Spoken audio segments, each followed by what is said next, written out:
Deux autres groupes armés nouveau-nés, Assomba Liwa et Endocide, sont également signalés dans les attaques contre les sites miniers, les cas de sites de coopératives Komoy au village Gyongyo, chefferie Bandaka, territoire de Mambasa.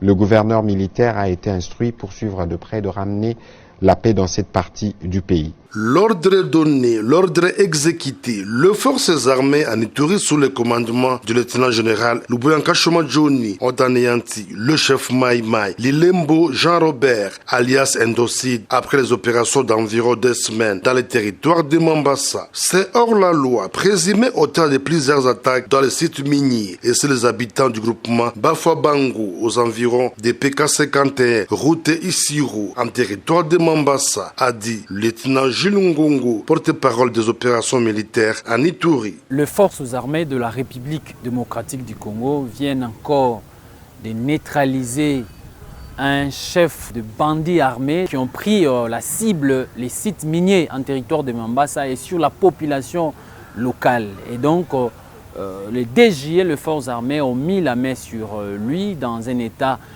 où il était déjà blessé dans des opérations que nous avons menées. Nous réitérons encore ces messages. Tous les bandits armés, tous les détenteurs illégaux d'armes, ils seront poursuivis, traqués et neutralisés, soit par les opérations militaires, soit par la justice. Et pour qu'ils puissent avoir la vie sauve, quant aux groupes armés étrangers, l'unique moyen de sortir sur le sol congolais vivant, c'est déposer les armes. Âgé de 27 ans, originaire d'Isangui, de la province de la Chopo, ce chef Mai Mai, capturé et blessé sur le champ de bataille, est admis dans une formation médicale de Nyanya pour des soins appropriés, ceci au respect des droits internationaux humanitaires. Rappelons que, sous l'état de siège, les forces armées ont stabilisé Irumu, une partie de Djougou et Mahagi, en tête le lieutenant-général Luboyanka Johnny. À l'instant, cap vers l'imposition de la paix et restaurer l'autorité de l'État sur toute l'étendue de la province pour booster le développement dans cette partie du pays, tel est le vouloir du président de la République, Félix Antoine Tshisekedi Tshilombo.